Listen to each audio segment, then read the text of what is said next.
결과론으로 보고 있단 말이에요. 결과론으로. 너무 유명한 분이 이야기했기 때문에 어이 전 목사 당신 그 유명한 분이 이야기했으면 유명한 분이 이야기한 건 맞아.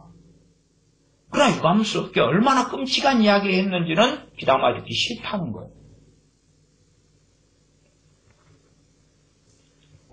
자, 또 읽어드릴게요. 이 유명한 분의 30페이지 유명한 책에 진정으로 회심한 사람은 성령의 사역을 통해 자기 힘으로는 얻을 수 없는 하나님의 의를 얻고 말로 다할 수 없는 자신의 부패함을 깨닫는다. 그는 죄를 애통해하며 욥과 바울처럼 부르짖는다. 회심한 사람은 회심했단 말 지금 중생했어요. 지금 거듭났어요. 지금 그러면 말로 다할 수 없는 자신의 부패함을 깨닫는다. 그래요? 안 그래요? 안 그렇죠. 말씀을 사랑하고 알아갈수록 믿음이 성장해 갈수록 하나님을 아는 지식을 더 지식에서 자라갈수록 참된 지식 생명의 지식이죠. 자라갈수록 자기의 부패함을 더 깨닫지요. 거꾸로 그러다가 세상을 사랑하면 자신의 부패함은 잊어버리죠. 왜? 영적으로 쇠락해가고 침체해갑니까? 처음 된 자가 나중되는 소위 말하면 등수에서 꼴등으로 떨어진단 말이에요. 거꾸로 자기의 부패함을 망각해가지고 그런 사람 가운데 어떤 사람은 주님 앞에 섰을 때 배교자로 낙인 찍히고 그런 사람 가운데 어떤 사람은 불 가운데 없는 구원을 얻는 사람이다 그 말이에요. 그렇게 된다 그 말. 그러지 부패함을 깨닫지 못하는 쪽으로 흘러가니까 너는 참된 회심하지 않은 사람. 결과론으로 보는 거죠. 그러니까 이 유명한 분의 이야기를 한다면 지금 현재 8가지가 있다 해도 결코 거듭났다는 것, 참된 회심했다는 걸 인정할 수 없어요. 왜냐하면 아직 안 죽었잖아요. 끝까지 8가지 특징을 유지하는 가운데 죽어야 되거든요. 그리고 마찬가지로 이 유명한 분은 운명론을 전제로 이야기하는 것과 방불한 것이에요. 왜? 지금 8가지 특징을 나타내는 사람은 참된 회심한 사람이니까 이 사람은 끝까지 그걸 지킬 거야. 다시 말하면 참된 회심을 당신했구만. 그러니까 한 번 구원은 영원해. 아이러니죠. 이 유명한 분은 한 번 구원은 영원한 구원이 아니라고 주장해요. 저도 마찬가지고. 근데 이분의 참된 회심으로 이야기한다면 결과는 한 번 구원은 영원한 구원이 되는 거예요. 왜? 이분으로 한다면 8가지의 회심의 특징이 나타나면 참된 회심을 한 거고 그 사람은 절대 배교할 수 없어요.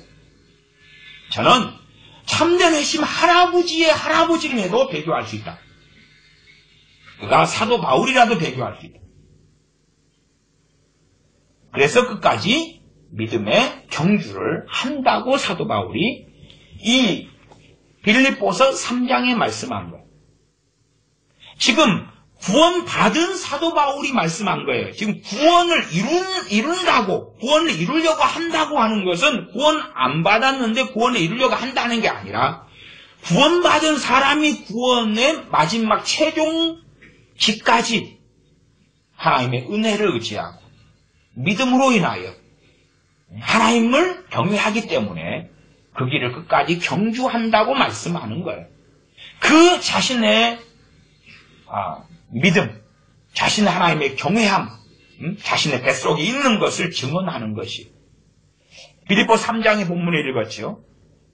그러면 3장 10절부터 제가 다시 읽어가겠습니다. 내가 그리스도와 그 부활의 권능과 그 고난의 참여함을 알려하여 그의 죽으심을 본받아. 그의 죽으심을 본받는 삶의 길을 걸어가고.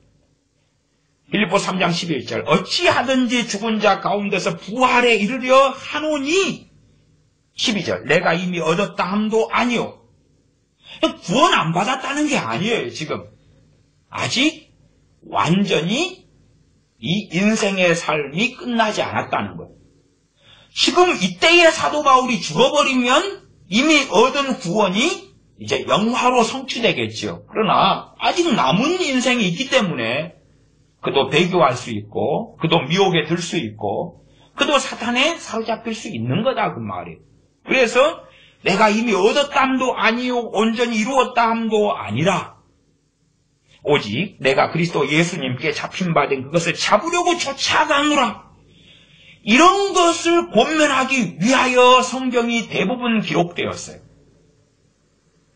주님께서 하신 말씀도 복음을 증거하시고 사도들이 한 메시지도 복음을 증거하지만 예수를 믿는 사람들에게 끝까지 믿음의 경주를 하라고 성경이 기록되었다 그 말이에요. 그러나 이 유명한 분은 유명한 어느 목사님이자 선교사님, 유명한 세계적인 순회 설교자, 유명한 신앙서적 베스트셀러 작가인 유명한 분은 진짜 회심을 했으면 진짜 회심한 사람은 8가지 특성이 나타나고 그렇기 때문에 여기에서 종지부가 찍어진다는 거예요. 또 다른 말로 하면 주님 만나기만 만나면 그는 철저히 변화된다는 거예요. 거꾸로 이야기하면 철저히 변화 안 된 사람은 어떤 사람이죠? 주님 안 만난 사람. 그러니 이제 기도를 그렇게 하는 거죠. 그 영향을 받은 사람들은 오 주여 나와 만나주시고 내 자녀들과 만나주시고 내 부모 형제들과 만나주시옵소서. 왜 만나면 철저한 변화가 일어날 테니까. 얼마나 쉬운 일확천금입니까? 그러면 사도 바울은 정신머리 없는 일을 했네요. 왜? 지금 요 유명한 분은 사도 바울을 예시로 들었습니다. 그래서 사도 바울을 예시로 들어가지고 사도 바울은 주님 만나가지고 철저한 변화. 요 유명한 분의 책 20페이지에 회심을 경험한 사도 바울은 사흘 동안 보지 못하고 먹지도 마시지도 않았다. 이처럼 자기 의를 내세우는 바리새인 중에 바리새인이었던 사울은 예수 그리스도와의 단 한 번의 만남으로 산산이 부서졌다. 성령의 깨우침과 거듭나게 하시는 사역을 통해 그의 마음과 생각이 획기적으로 바뀌었고 그의 삶도 영원히 철저하게 변화되었다.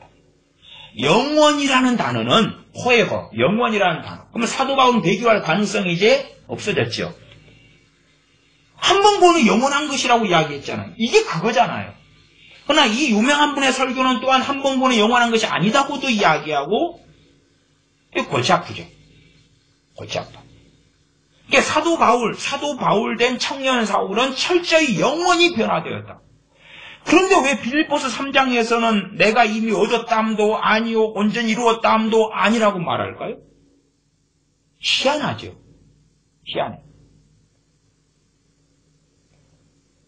사실은 그 사도 바울의 이야기 다음에 이 유명한 이분의 그 성경 인용 구절이 빌립보서 3장 7절부터 9절까지를 인용합니다. 그러니까 9절까지 이야기해요. 곧 믿음으로 하나님께로서 난 의라. 그리고 그 밑에는 인용을 안 하죠. 내가 이미 얻었담도 아니요 온전히 이루었담도 아니요 오직 내가 그리스도 예수님께 잡힌 바 된 그것을 잡으려고 쫓아가노라. 13절 형제들아 나는 아직 내가 잡은 줄로 여기지 아니하고 아직 끝나지 않았다. 끝나지 않았다. 예수를 믿는 믿음으로 구원받았는데 사실은 내가 도리어 버림을 받을런지 내가 끝까지 구원을 완성하고 이룰 수 있을런지 이미 받은 구원을 끝까지 주님에 대해서 배신하지 아니하고 왜 사도 바울 때는 핍박의 시대요 환란의 시대였기 때문에 지금 시대에도 작년만 해도 핍박받는 기독교인의 숫자가 3천만 명이 늘었다고 자료가 나왔습니다. 그러면 내가 오늘은 믿음을 지켰는데 그렇지요? 믿음을 지켰는데 공산당에게 내가 고문을 당한다면 주님을 부인할 수 있는 거고 일제시대라면 신사참배의 일제시대 때의 일본인들에 의한 기독교의 핍박이 없었을 때는 믿는 사람으로 남았다가 이제 신사참배 강요당하고 죽임당하고 감옥에 들어갈 때 되니까 아니야 신사참배 해도 우상숭배 아니야 신사에 참배를 같이 하고 어제까지는 안 했는데 어제까지는 신사참배를 안 시켰으니까 조선 총독부가 안 시켰으니까 그치요? 근데 오늘 했다면 아직 인생이 끝나지 않았다고 말이에요. 한국에 있는 많은 기독교인들이 극단적으로는 대한민국이 적화되고 공산화되어서 그리고 북한 공산당의 이 죽창 앞에 섰을 때에 그리고 강제 수용소에 들어가고 굶기고 고문당하고 팔다리가 썰려나가고 아우지 탄광에 있을 때에 그때에 과연 기독교인의 신앙을 끝까지 지킬 수 있겠느냐는 거예요. 간단하게 총 맞아서 미사일 터져가지고 죽으면 되지. 그런 갑작스러운 죽음이라면 믿음을 지킬 수 있는 사람이 꽤 있을 텐데 사도 바울 때처럼. 그래서 사도 바울 때도 목격하는 것이 무엇을 그렇게 많이 목격했겠습니까? 배교죠. 종교 개혁자들의 시대 때에 무수히 날마다 경험하는 것이 배교입니다. 배교예요.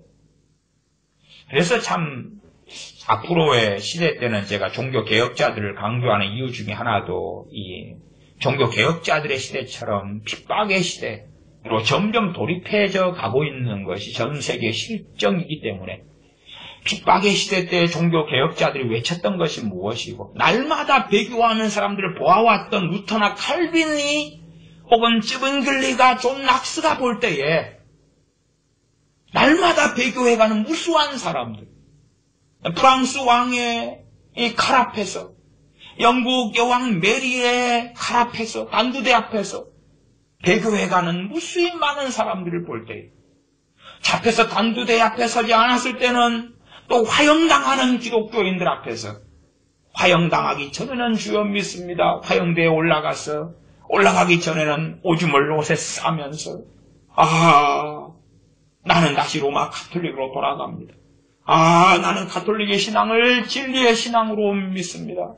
제발 살려주십시오.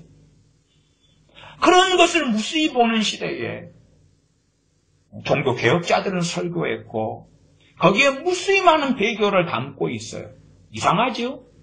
근데 한국은 존 칼빈의 칼빈주의나 장로교, 그런데 배교에 대하여 덮어버리는 것이.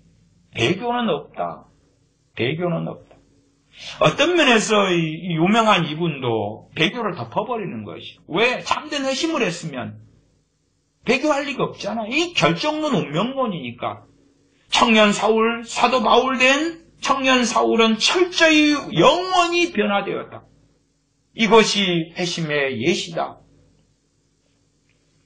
다시 배교할 일은 없지요. 그러나 사도 바울은 빌립보서 3장 13절에 형제들아 나는 아직 내가 잡은 줄로 여기지 아니하고 오직 한 일 즉 뒤에 있는 것은 잊어버리고 앞에 있는 것을 잡으려고 표대를 향하여 그리스도 예수님 안에서 하나님이 위에서 부르신 부르심의 상을 위하여 쫓아가노라. 쫓아간다. 달려간다. 그러나 배교해버리면 부르심의 상은 없는 거죠. 부르심의 상의 최고의 상이 무엇입니까? 구원이죠. 하나님의 나라에 입성하는 거죠. 그 외에 이제 사도로서 받는 상도 또 있겠지만은 주님께서 천국에서 아름다운 집을 주려고 천국에서 금멸관을 주려고 오신 게 아니라 영생을 주시려고 오신 거죠. 구원이죠. 그 최고의 부름의 상이 하나님의 나라를 상속하는 것이죠. 어떤 사람은 이 부름의 상을 위에서 부르신 부름의 상을 단순하게 이 상급이야. 아니요. 상급을 포함시킬 수는 있으나 그러나 절대적인 중심은 하나님의 나라입니다. 하나님의 나라의 후사됨이 이루어지는 것이죠. 하나님의 나라를 유업으로 받는 것이죠.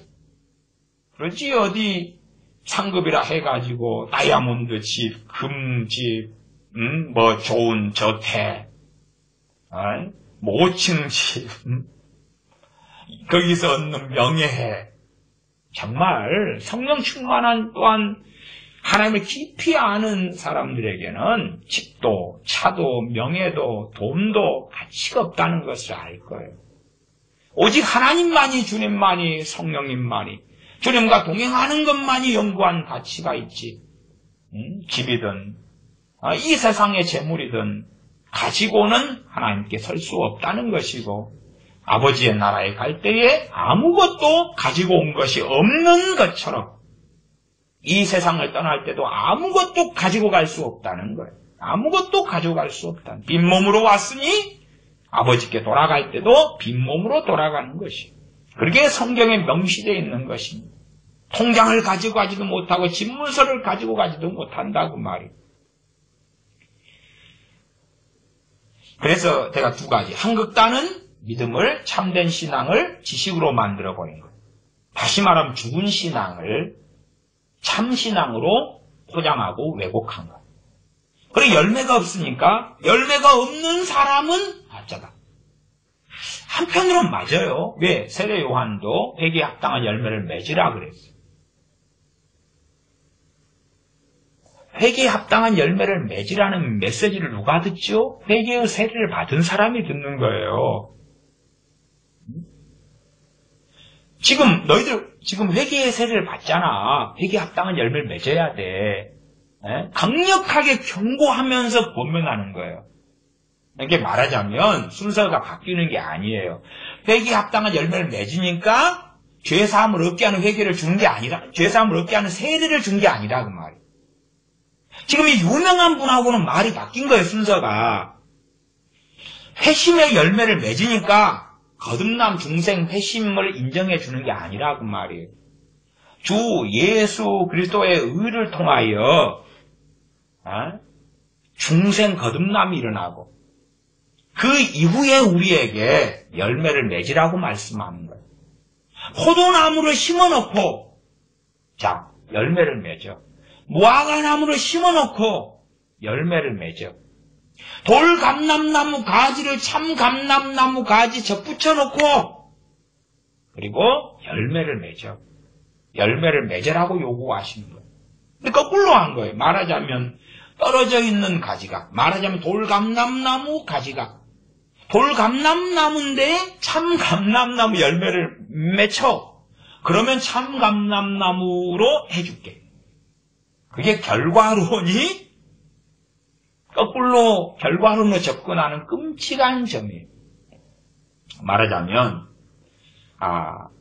옛날 당군 신화처럼 곰한테 자, 네가 사람이 하는 말, 사람이 하는 행동, 아니 사람으로 살아. 그러면 사람으로 만들어줄게. 응? 멍멍이 개한테 너가 이제 두 발로 걸어. 응? 두 발로 걸어. 사람처럼 말해. 얼굴도 사람처럼 만들어. 아니, 개 얼굴 가지고는 그렇잖아요. 얼굴을 개가 사람의 모형으로 변해. 손발도 사람으로 변신해. 그러면 너를 사람으로 인정해줄게. 지금 이것이 유명한 분이 이야기하는 결과론적인 접근이에요. 열매를 강조하는 건 좋아요. 성경에는 열매에 대한 구절은 다 집어넣어놨어요. 참된 회심은 이런 열매가 따른다. 그러나 성경은요, 그게 아니라 믿는 사람들에게, 에베소 교인들에게, 갈라디아 교인들에게, 아니면 히브리서를 받는 그리스도인들에게, 또한 빌립보 교인들에게 권면하는 거예요. 열매를 맺으라고. 이렇게 살라고. 그것을 이제 회심하고 연결시켜버린 거예요. 이 유명한 저자. 지난 시간에 유명한 저자 이름을 이야기해서 욕을 먹기 때문에 제가 유명한 저자가 누군지는 숨기겠습니다. 똑같은 사람인데 제가 숨깁니다. 그래서 모르실 거예요. 유명한 분이 누군지. 유명한 책도 지난 시간하고 같은 책인데 덜 읽었던 부분도 함께 읽어드리는 것입니다. 그러나 유명한 책이 뭔지는 숨기겠습니다. 왜? 좀 적당하게 오래 살아야지. 욕을 많이 먹어서 너무 오래 살면은 이빨 빠지고 눈은 안 보이고 머리는 대머리가 다 돼버리고 좀 그렇잖아요. 적당할 때 죽어야 되니까 욕을 너무 많이 먹어서 그래서 너무 오래 살면 좀 그것도 그러니까 적당히 살려고 감추겠습니다. 이 8가지 특징 가운데 죄를 슬퍼한다. 성경적인 회심에는 생각의 변화는 물론 죄를 슬퍼하는 마음이 뒤따른다. 안 뒤따르면 회심이 아니죠. 그러니까 내가 안 뒤따랐다 그러면 너 중생하지 않았어. 너는 하나님을 아버지라고 부르지 마. 너는 하나님의 자녀로 기도할 수 없어. 너는 하나님의 자녀가 아니거든. 하나님의 자녀는 죄를 슬퍼하는 마음이 뒤따라. 근데 회심한 사람은 죄를 슬퍼하는 마음이 뒤따르는데 너 회심하지 않았으니까 죄가 안 슬프지. 주님께서 주님의 말씀 듣는 사람들에게 산상수훈의 처음에 팔복을 말씀하시죠. 저는 구복이라고 이야기하지만 어쨌든 팔복. 두 번째, 애통하는 자는 복이 있나니 저희가 위로를 받을 것이다. 지금 결과론으로 접근하면 어찌 되냐 그러면 애통해. 그래야지 회심하는 거야. 그게 아니라 주님을 듣고 믿는 사람들, 사도들과 포함돼가지고 애통하면 복을 받아. 애통해. 교회에 대해서 애통해. 권면하시는 거지요. 그런 삶을 살면 위로받는 그 복을 받아. 그런 건데 애통해. 애통 안 해? 너 회심하지 않은 거야. 애통 안 해? 너 거듭나지 않은 거야. 성경은 갖다가 끌고 들어왔는데 앞바지가 다르잖아요. 와, 왜 애통하는 삶을 살아야지. 그렇게 이야기하는 게 아니라 지금 이 유명한 분의 이 책은 회심을 이야기하는 거예요. 회심과 회개를. 이게 보편적인 회개는 누구만 가능합니까? 회심한 사람만 가능해요. 전제는 회심이에요. 회심은 거듭난 사람. 거듭난 사람이 회개는 예수님의 보혈이 힘입어서 용서받는 것이니까. 거듭나지 않은 사람이 어떻게 예수님의 십자가와 예수님의 보혈을 내 것으로 주장할 수 있냐? 그 말이 그럴 수 없잖아요. 그러니까 먼저 이분은 회개를 다루는 데서 회심을 중심으로 다루는 거예요. 왜? 거듭남을 이야기해야 되니까. 근데 회심이라는 단어는 거듭남에 있어서 하나님의 일, 주님의 일보다는 나의 행위, 사람의 행위를 중심으로 하는 단어가 회심이라는 단어예요. 그래서 거듭남 중생보다 회심을 사용하는 거죠. 회심은 누구의 액션이 중심이죠? 나의 액션, 회심한 사람의 액션이에요.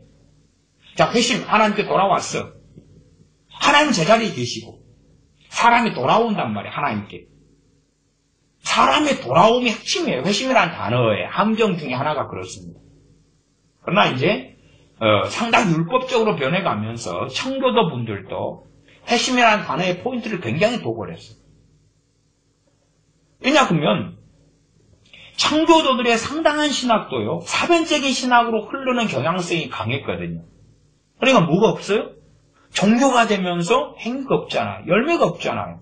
그러니까 이제 회심 거듭남에다가 성경이 말씀하는 성경의 빌립보 교인들에게 요구하는 열매, 에베소 교인들에게 요구하는 삶, 로마 교인들에게 요구하는 삶을 거듭남 회심했다가 끌고 들어와 버려가지고 합치시켜버린 거예요. 그러면 이제 상당히 아름다운 게 나타나죠. 그것이 성화 구원론, 그게 행위 구원론. 지금은 이런 행위 구원론이 상당한 대세같이 흘러가요. 이게 반반, 양분을 하고 있는 거예요. 한쪽은 죽은 지식이 신앙이 된 세계. 신학이 신앙과 믿음을 대체하는 세계. 성경에 대한 지식이 믿음을 대체하는 반쪽.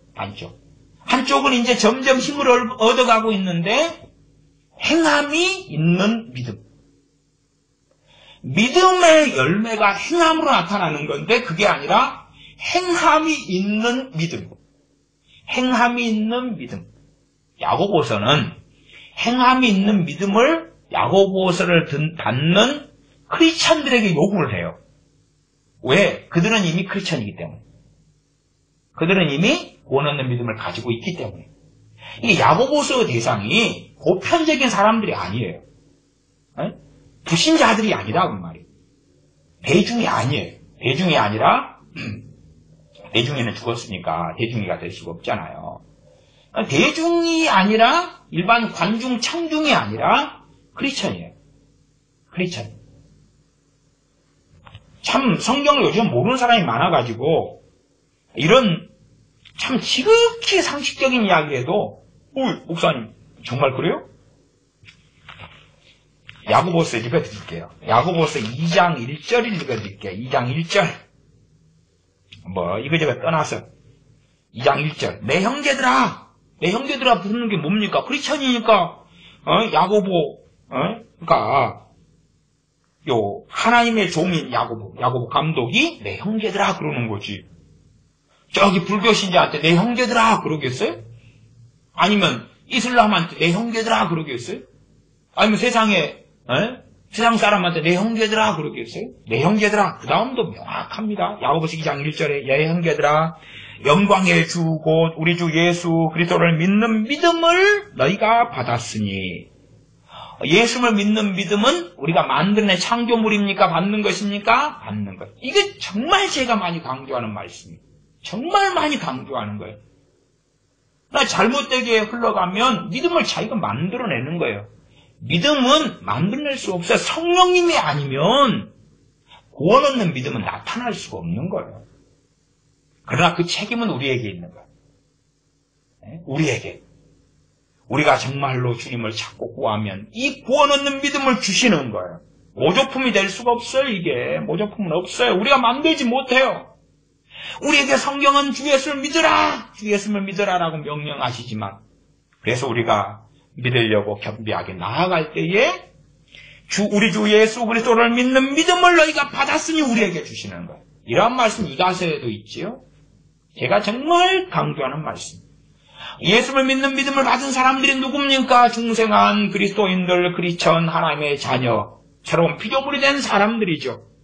이들에게 사람을 외모로 취하지 말라. 그리고 야고보서 2장 1절은 시작하는 거예요. 그리고 야고보서 2장에서는 행함 있는 믿음을 이야기하는 거예요. 3장은 선생된 자들이 더 큰 심판을 받는데 혀로 죄 짓는 것. 혀로 짓는, 말로 짓는 죄. 2장은 행함 있는 믿음을 이야기하죠. 누구에게요? 중생하고 거듭난 사람들에게.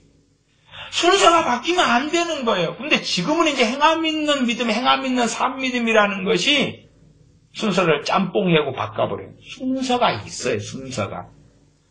사람으로 태어나야지 사람 짓을 하는 거지. 개로 태어났는데 사람 짓을 요구한 다음에 그 다음에 사람으로 살면 너가 사람이 되게 인준을 해주고 인정을 해주고 사인을 해주고 호적에 올려주마가 아니라 그 말이에요. 물론 지금 시대에는 개로 태어났는데 자식으로 호적에 올리긴 하더라고요. 미친놈들이 많아가지고. 유산도 상속시켜주고요. 지금 미국의 어느 개가 상속받은 유산으로 잘 먹고 살고 있다 그러더라고요. 그러니까 이제 유산에 이제 유산 관리인을 다 집어넣어가지고 유산을 어마어마하게 개한테 남겨주고 죽었어요. 그러니까 거기에 변호사부터 유산 관리인이 개를 이제 그 앞에 개 주인이 자식으로 삼았거든요. 그래가지고 유산을 엄청 물려주니까 그렇게 어떻게든 하라는 것 때문에 이제 소고기 얼만큼 헤어샵에 데려가고 차에 딱 싣고 그 개가 죽을 때까지 그렇게 할 정도의 재산을 물려준 거예요. 미친놈들이 많으니까. 개도 요즘에는 자식으로. 그래서 요즘 미친놈들은 참 많이 봐요. 여기서는 별로 못 보지만은 한국에서는 미친놈들 참 많이 봅니다. 그래서 개를 끌어안고 가면서 우쭈쭈 아빠가 조금 있으면은 먹을 거 줄게. 그리고 강아지를 안고 가요. 그래서 저기 사람이나 개나 정신병동에 집어넣어야 되는데. 근데 무서운 게 뭔지 아세요? 진짜 무서운 거? 알고 보니 크리스찬이라요. 무섭잖아요. 안 무서워요? 이리 와, 엄마가 안아줄게. 근데 알고 보니까 어느 교회 집사고 권사인 거예요. 안 무서워요? 나는 이게 옛날에 그 귀신 나오는 전설고향보다 무섭던데.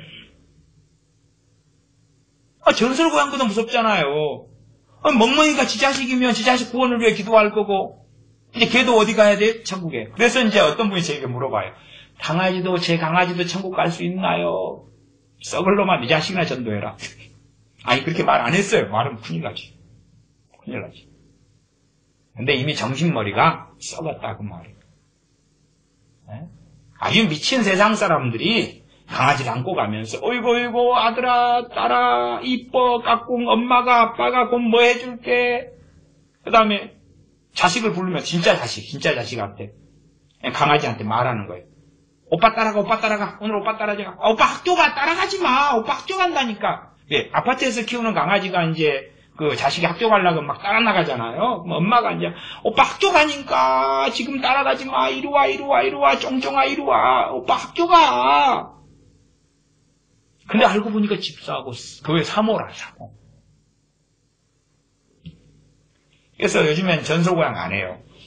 왜? 더 무서운 암양특선이 계속 방송되고 있는 중이기 때문에 걱정할 거 없어요. 참 놀라운 세상에 삽니다. 한쪽은 지식화된, 사변화된 그러한 어리석은 신앙. 또 한쪽은 이제 야고보서 말씀이 믿는 사람들에게 행함 있는 믿음을 요구하는 건데 그걸 행함 있는 믿음을 통해서 믿는 사람이냐 아니냐를 검증하겠다는 거예요. 믿음이 연약한 자는 소위 열매가 늦게 나타나겠죠. 늦게 나타나겠죠.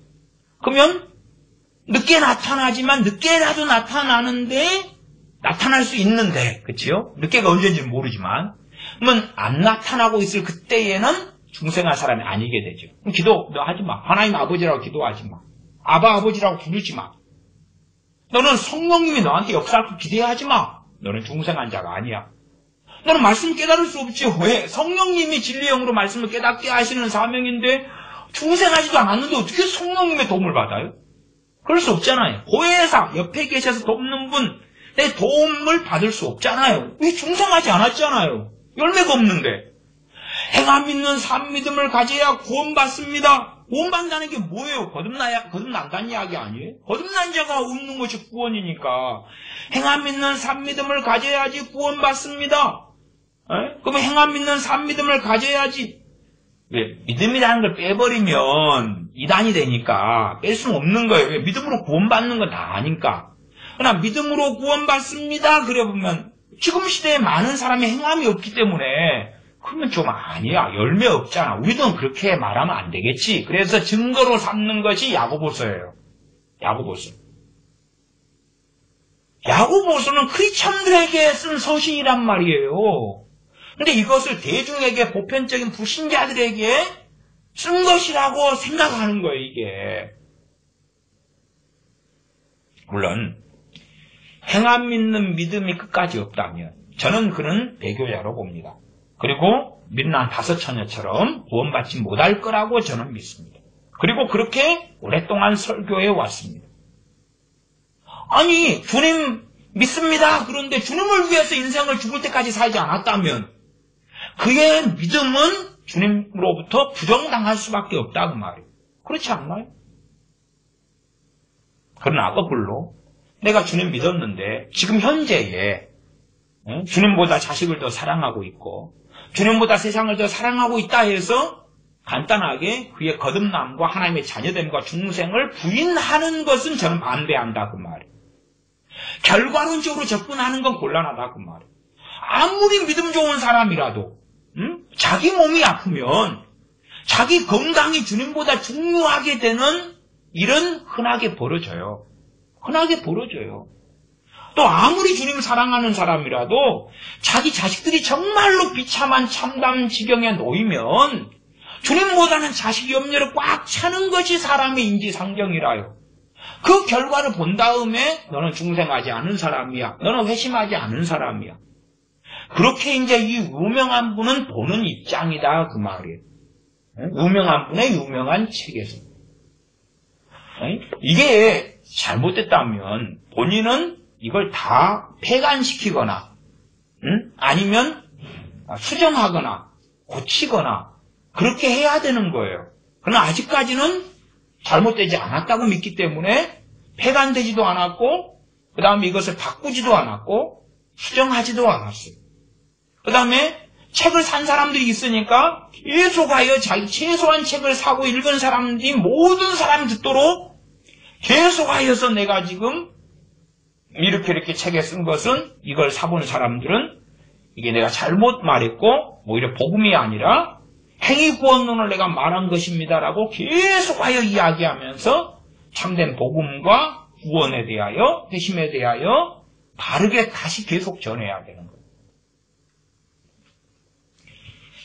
이번에 이름을 덜 매기니까 욕을 많이 먹었으니까 이름은 안 덜 매기고요.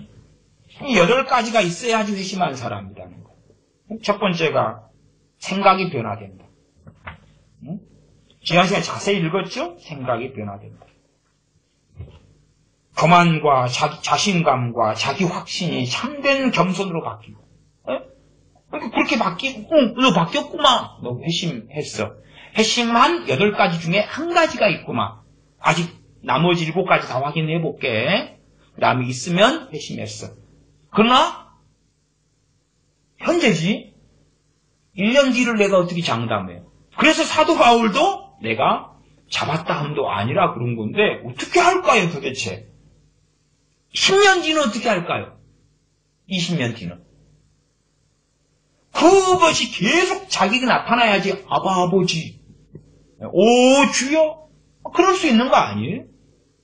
예수를 믿는 사람들만 주님의 십자가와 복음을 주장할 수 있는 거예요. 내 것으로. 주님의 십자가의 죽으심이 나를 위한 죽으심으로 주장할 수 있는 거예요. 주 예수 내 이름으로 구하라. 주님의 이름으로 구할 수 있는 거예요.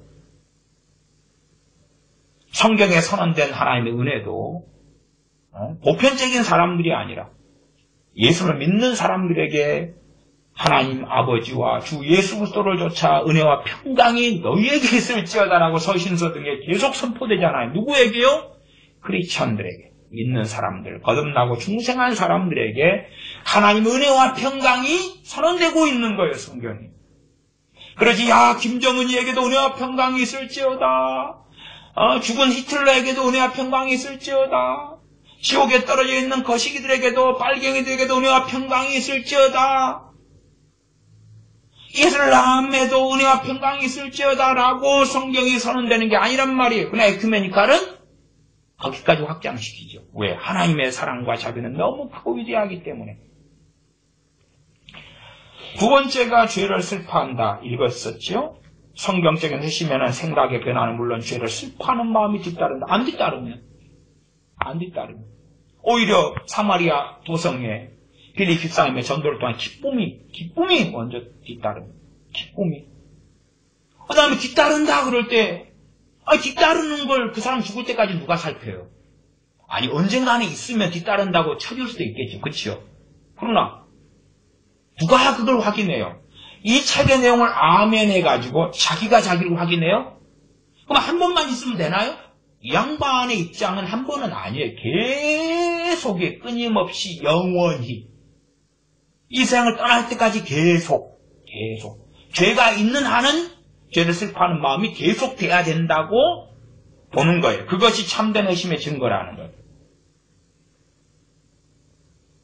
그러면 우리가 솔직한 이야기로 아름다운 여행지를 가가 여행을 하면 죄를 슬퍼하는 마음보다는 와, 아름답잖아. 이건 멋지잖아. 다음에 또 와야지.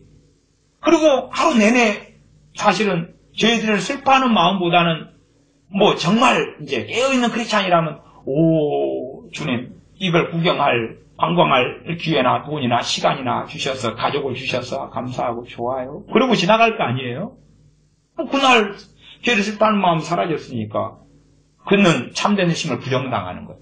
내일부터 죄를 슬퍼하는 마음이 생기면 그래, 참된 회심 오늘 인정해줄게. 모레는 사라지면 또 아니야. 누가 도대체 참된 회심을 판단하는 이가 되어서 각 사람의 참된 회심을 검증할 수 있을까? 이 8가지가 항상 있어야 되는데, 그래야 참된 회심 거듭남인데 8가지가 항상 나타나는 사람은 어디 얼마나 있을까? 마찬가지 참된 회심을 해버리면 8가지는 즉각적으로 또한 점진적으로 반드시 나타난다. 이게 이 유명한 분의 견해란 말이에요. 참된 회심을 했다면, 다시 말하면 그러면 신약 성경의 대부분은 쓰여질 필요가 없죠. 왜 권면이 왜 필요하나요? 고린도 교회를 왜 책망할 필요가 있나요? 그게 운명론이거든요. 어차피 참된 회심 해버렸으면 되어져 버릴 텐데, 아름답게 변화되어져 버릴 거고, 겸손하게 되어 버릴 거고, 생각이 변화되어 버릴 거고, 죄를 슬퍼할 거고, 죄를 버릴 거고, 순종할 거고, 그래 되어버려. 되어버리는 사람이 참된 회심한 사람이고, 참된 회심이라는 건 그렇게 될 수밖에 없는 거야. 대변이죠. 사실은 그것도 상당히 저는 극단적 칼빈주의라고 말씀드립니다. 찰스 스펄전이 이야기했던 극단적 칼빈주의. 극단적 칼빈주의와 찰스 스펄전은 싸웠습니다. 마찬가지예요. 저도 마찬가지. 이 유명한 분의 소개란에는 뭐라고 나왔는지 압니까? 좀 죄송합니다. 유명한 분의 소개란에 조나단 에드워즈, 조지 휘트필드, 찰스 스펄전, 레오나드 레이븐 힐 등의 많은 영향을 받았다. 거기에 찰스 스펄전이 딱 들어가 있잖아요. 4명인데 찰스 스펄전 들어가 있잖아요. 근데 스펄전 목사님이 강렬하게 싸웠던 극단적 칼빈주의의 한 분야를 또 이분이 가지고 있는 거거든요. 뭐 그런 부분들 모르는 분들이 많으니까 자 넘어가고, 그 다음에 세 번째 죄를 인정하고 고백한다.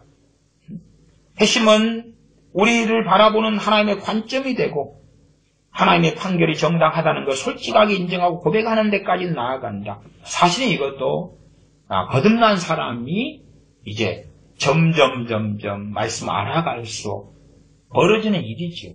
간단하게 이것을 쉽게 단정지어서 이것이 이 사람 거듭날 때 있느냐 없느냐 쉽게 확인하기도 어렵고, 심지어 우리 자신에 대해서 쉽게 확인하기 어려워요. 우리가 회심할 때 오히려 기쁨과 평안이 오는 경우가 훨씬 많거든요. 회개보다는. 그 다음에 이제 성령 충만을 받고 이럴 때 회개가 많이 일어나죠.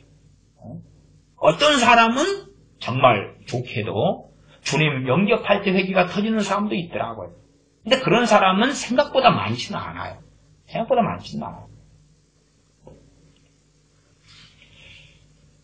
또 25페이지에 죄를 민감하게 의식하고 솔직하게 고백하는 것은 참된 그리스도인의 표징이다.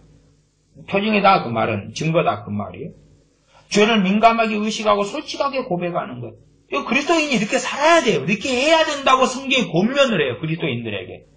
권면하는 거하고 이것이 있어야지만이 참된 그리스도인이라고 말하는 것은 앞뒤가 전혀 달라요. 말하자면 자식이 태어났는데 부모가 요구하는 게 있어요. 자식으로서. 자식에게 요구하는 것. 그 요구하는 것이 다 이루어진 다음에야 너는 엄마를 엄마라 부르고 아빠를 아빠라 부르고 너를 법적인 자식으로 인정해주고 너 자식으로서 호적에 올려주겠다는 거예요. 자식이 태어나면 호적에 올리잖아요. 근데 부모가 자식한테 원하는 게 뭐예요? 근데 공부 좀 잘해라. 근데 초등학교라면 성적이 그래가 되겠냐? 상위권 해라. 그걸 요구가 있었다고 합시다. 근데 호적도 올라가지 않은 자식이 어떻게 초등학교를 나와요? 그럴 거 아니에요? 야, 네 사람 구실 하려니까 아침에 일어나면 부모님한테 똑바로 인사하고 어머니, 아버지 안녕히 주무셨어요? 엄마, 아빠 주무셨어요?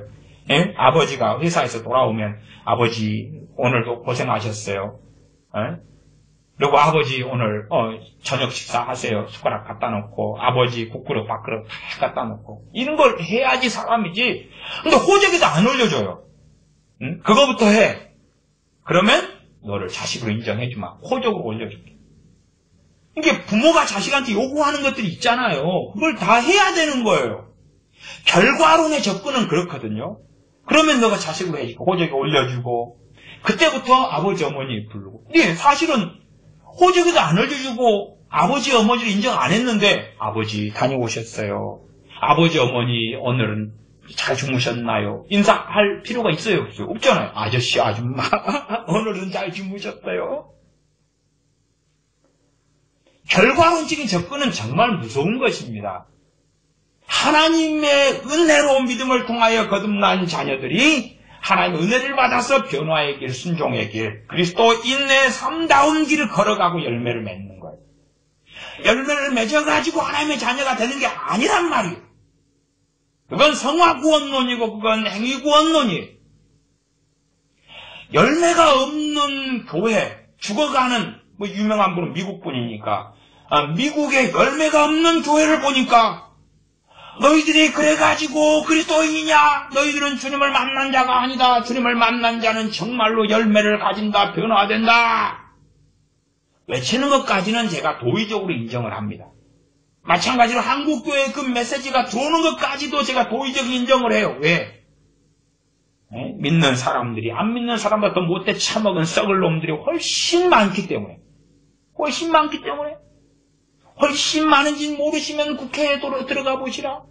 국회에 들어가시면 집사고 권사고 장로인데 헌법재판소에 과거에 그걸 보셨어라. 새벽기도 다니시는 모시기가 헌법재판관이 무슨 짓거리 했는지 보시라. 크리스찬이라 하는데 온갖 좌파와 빨갱이 짓과 못된 짓은 다 하더라. 그러면 크리스찬들이 열매 없는 것, 지금 시대의 보편적 특성이다 그 말이에요. 그렇다 해서 열매를 가지고 거듭남과 회심과 구원을 이야기하면 안 되는 거예요. 그러면 안 되는 거예요. 은혜로 믿음으로 말미암아 얻는 구원입니다. 하나님의 자녀가 되는 거예요. 내 의가 아니라, 내 선행이 아니라, 내 거룩함이 아니라. 그리고 이제 아바 아버지라 부르면서 도움을 구하고, 아바 아버지라 부르면서 내게 주신 이 하나님의 말씀을 묵상하고 말씀의 능력을 경험하고 기도의 능력을 경험하고 주 예수 의 십자가를 통하여 누리는 용서와 회개의 능력을 경험하면서 변화의 길을 걷는 것이 성경이 하나님의 백성들에게 권면하는 것이고, 구약의 이스라엘 하나님의 백성들에게 권면하는 것이요. 그리고 열매를 맺어내는 길을 걸어가는 것입니다.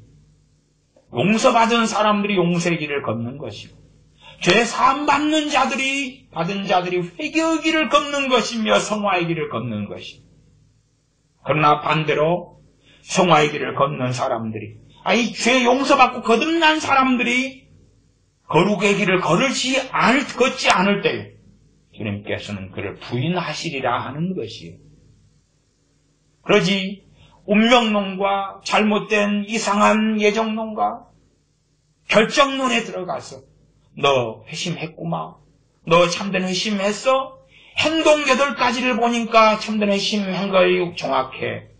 그러니 너는 끝까지 영원토록 변화돼 버려. 영원토록 주님 부인하지 않을 거야. 영원토록 너는 평안하고 안전하리라. 정말 기괴한 것을 굉장히 많이 짬뽕해 놓은 것입니다. 어떤 유명한 분인지는 이야기하지 않겠습니다. 왜? 너무나 욕을 많이 먹기 때문에. 4번째 죄에서 돌이킨다. 참된 회심에 뚜렷한 징후 가운데 하나는 정직하고 진지한 태도로 죄를 버리고 돌이키는 것이다. 이게요, 회개란 단어를 썼으면 괜찮은 것입니다. 그나마 괜찮아요. 회심이란 것과 회개라는 것은요, 비슷한 것 같은데 너무 다른 것입니다. 회심은 뭐냐 그러면 거듭남 중생과 함께 하는 거예요. 회개는 거듭남 중생한 사람들이 하는 것이기도 하고, 회심할 때 회개하는 것이기도 하고, 회심한 사람이 회개하는 삶을 살기도 하는 것이에요. 두 개의 개념이 달라요. 내가 회개하는 삶에서 회개라는 것은 죄를 버리고 돌이키는 것이다 해도 다 맞는 설명이 아니라고 제가 주일날 말씀드렸어요. 그러나 그래도 조금 봐줄 수 있는 설명이에요. 회개에 대해서 이야기한다면. 그러나 회심을 죄를 버리고 돌이키는 것이다 해버리면 죄를 버리고 돌이켜야지만이 거듭나게 되는 거예요. 죄를 버리고 돌이키는 것은 성화에 들어가 있는 거예요. 성화라는 것이 거듭남과 뗄래야 뗄 수 있는 관계는 아닌 것이 정확한 신학적으로 맞는 것이에요. 그럼에도 불구하고 죄를 버리고 돌이켜야지 회심이다, 거듭남이다. 그러면 골 때리는 것입니다. 생각해 보십시오. 알코올 중독자가 있어요. 알코올 중독자예요. 알코올 중독 끊기가 쉬워요, 어려워요? 어렵죠. 술 취하지 말라 이런 방탕한 것이 오직 성령 충만을 받으라 그랬어요. 내가 알코올 중독자예요. 그러면 여기 유명한 분의 이야기, 유명한 책의 이야기로 하면 그는 회심할 수 있어요, 없어요? 없죠.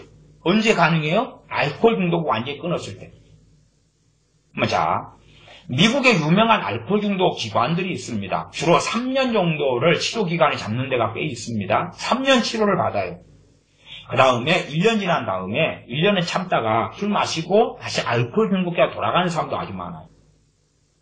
그러면 자, 알코올 중독이 죄예요. 술에 임박이지 말아라 그랬어요. 응? 알코올 중독이란 말, 중독이란 말은 주님보다 술 의존적이란 말이에요.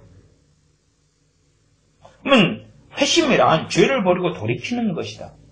회심의 징후, 열매, 결과. 징후란 말은 열매하고 또 틀린 말입니다. 증거에 가까운 말이에요. 회심의 증거, 회심했느냐 안 했느냐의 증거는 죄를 버리고 돌이켜야 되는데 알코올 중독이다 그러면 알코올 중독 상태에서는 거듭날 수 없다는 말이에요. 회개할 수 없다는 말이에요. 또 중독은요, 이 상담이나 심리학을 좀 공부하는 사람들이면 중독의 종류가 엄청 많다는 걸 알 거예요. 저 같은 경우가 일반적으로 이제 공부했던 중독은 약물 중독, 마약 중독 포함한 거죠. 약물 중독, 심지어 아스피린 중독 같은 것도 있어요. 약물 중독에 들어가죠. 그다음에 우울증도 하나의 어떤 그 병에 들어가고, 이게 중독에서는 이 좀 심리적인 중독도 있어요. 이게 분노 중독, 분노 중독. 분노는 항상 분노하고 막 폭발하고 그런 거 있죠. 막 혈기화로 충만해가지고 있는 거, 막 적대감으로 가득해서 눈알이 빙빙빙 돌아가고 막 눈에서 광선이 나갈 것 같고 막 살인, 막 도끼가 나갈 것 같은 이 분노 중독. 분노는 그 중독까지 가버리면 그 사람이 하는 분노는 대부분 살인죄입니다. 분노 중독자는 이분의 회심의 징후 4가지로 한다면 죄를 버리고 돌이키는 건 4번째 상으로 들어가도 중생할 수 있습니까? 없습니까? 없어요. 왜? 분노를 완전히 끊어야 돼요. 근데 사실은 분노라는 것이 완전히 끊는 것이 가능해요? 가능하지 않아요? 가능할 수는 있으나 한마디 붙이면 거의 가능하진 않아요. 왜? 양반이다. 까닭없이 가서 뺨을 때리고 침을 뱉어버리면 어떻게 하겠어요? 까닭없이. 아니면 뭐 자기에 대한 핍박은 참는다 그러면 정말 자식에 대해서 그렇게 하면 어떻게 하겠어요? 부모에 대해서 보는 데서 부모 뺨에 누가 뺨을 때리고 침을 뱉었다고 하면 어떻게 하겠어요? 그 사람이 참겠냐고 말이에요. 많은 막 성기 내는 건 정당하지만 그 선을, 살인이라는 징후, 미움이라는 그 선을 안 넘는다고 장담할 수 있냐고 말이에요. 그러면 넘었다. 그러면 이제 그거 가짜 회심이 되는 거예요. 그게 참된 회심이 아니니까. 정상적으로 생각하기보다는 탁상 공론을 하는 거예요. 탁상 공론.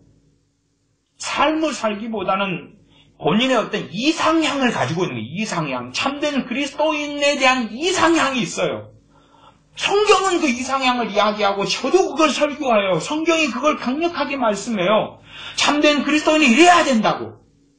근데 이래야 된다는 것을 참된 그리스도인이 될 때에 그렇다. 그렇게 만들어져가지고 시작한다는 것하고는 달라요. 자식으로 낳으니까 말도 처음부터 다 해버리고 대학도 다 나와버린 자식이 나오고 자식으로 낳았는데 이미 덩치가 성인 덩치고 낳자마자 다음날부터 돈 벌어오고 그렇잖아요. 얼마 좋아요. 낳자마자 부모를 부양해준다는 거예요. 그러니까 애를 바로바로 낳으면 좋죠. 낳으면 낳을 때 그냥 20살, 21살, 막 30살로 태어나는 거예요. 갖고 부모님 내일부터 돈 벌어올게요.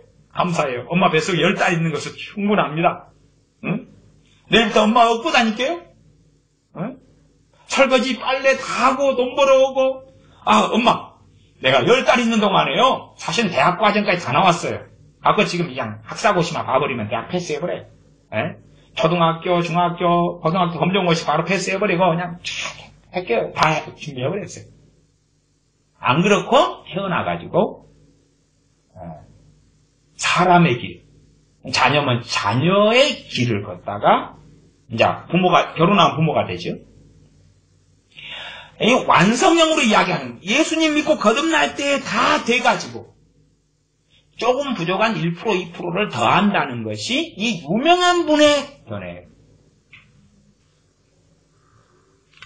조금 더 읽어드릴게요. 은채 그냥 유명한 분 이야기하니까 다 아멘이 돼가지고 이 맞는 이야기 중간중간에 있습니다. 없는 게 아닙니다. 맞는 이야기 중간중간에 있어요.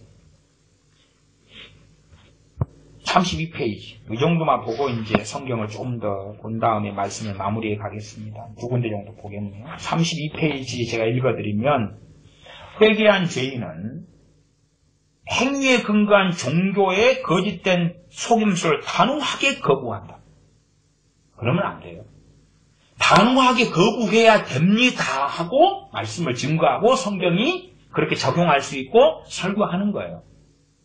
그러니까 말하자면 회개한 죄인은 여러분이 정말로 주님을 믿는 사람들이라면 그러니까 제가 설교한다면 이거 다 말이 틀려요. 비슷한데 틀려요. 정말로 주님을 사랑하는 사람들은 행위에 근거한 종교의 거짓된 속임수를 단호히 거부해야 합니다. 이렇게 설교하는 거예요.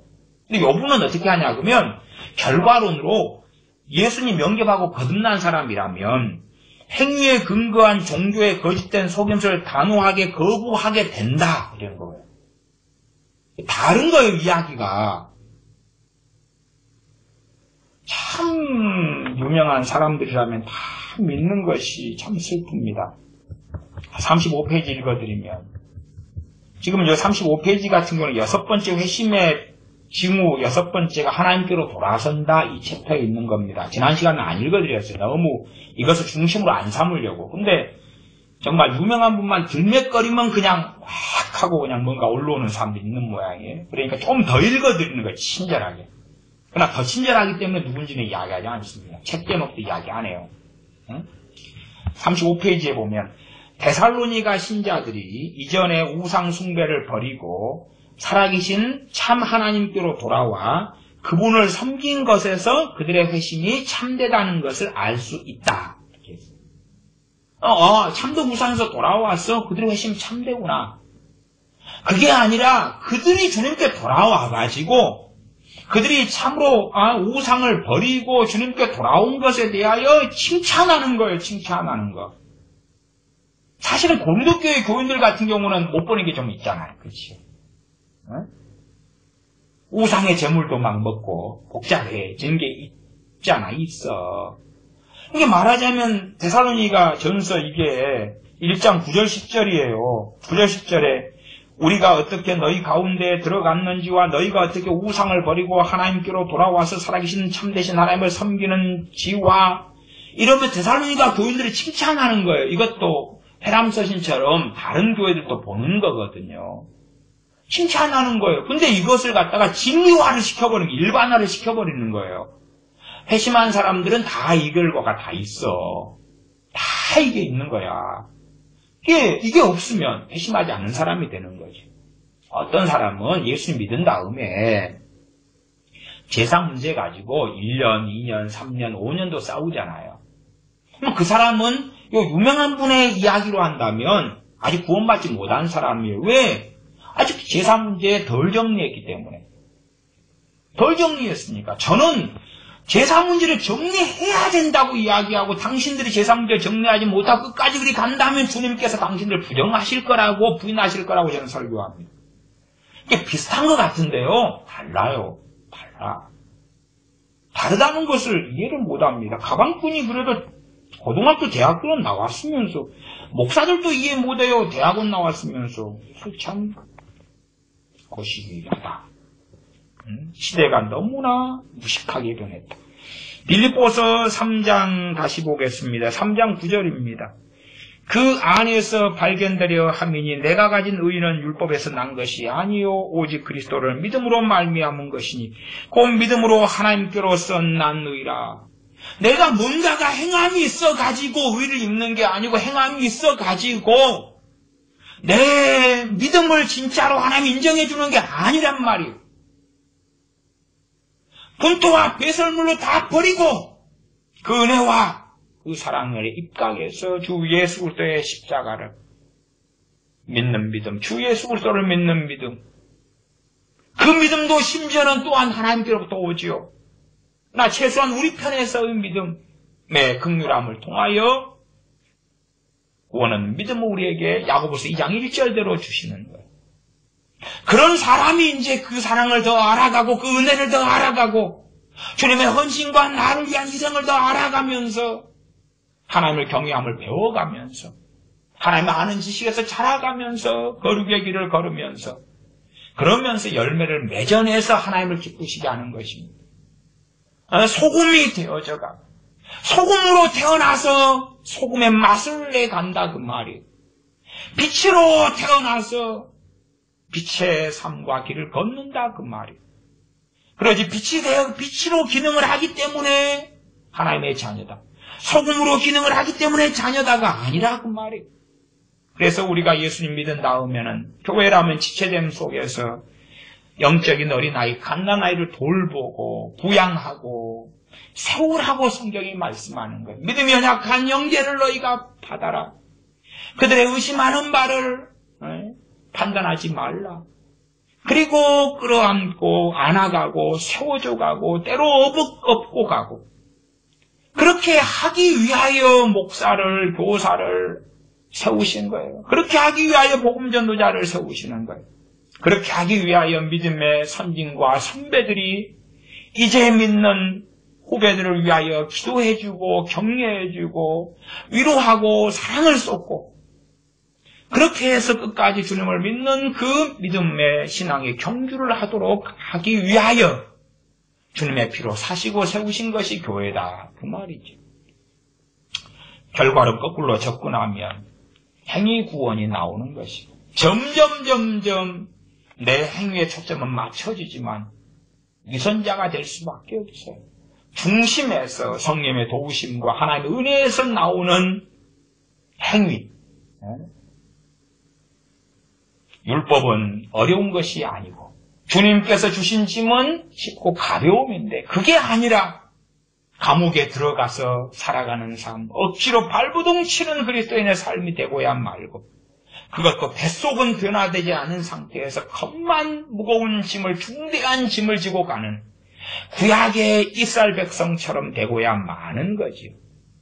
그것은 하나님께서 주님께서 의도하신 바가 아닙니다.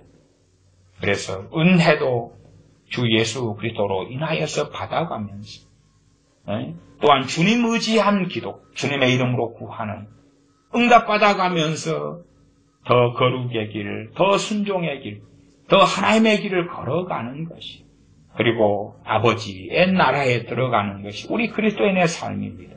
그러하지 10년 동안 열심히 믿고 순종해가지고 10년이 돼서 유명한 분의 이야기처럼 유명한 분은 정확하게 그 말을 한 거 아닙니다. 그러나 이 책의 결과론적으로 제가 볼 때 그렇다 그 말이에요. 이 유명한 분의 어떤 결과론적인 관지 속에서 10년 지난 다음에 8가지의 이 마음이 변화되고 생각이 변화되고 죄에 대해서 회개하고 슬퍼하고 죄를 돌이키고 그러니까 너 그때 겁났어. 그렇게 보면 행위 구원론일 수밖에 없는 것입니다. 아무리 기독교인들이 열매 없는 삶을 살더라도 그러나 그것을 가지고 우리가 말하고 볼 문제가 아니라 바른 말씀에 다시 돌아가야 되는 거예요.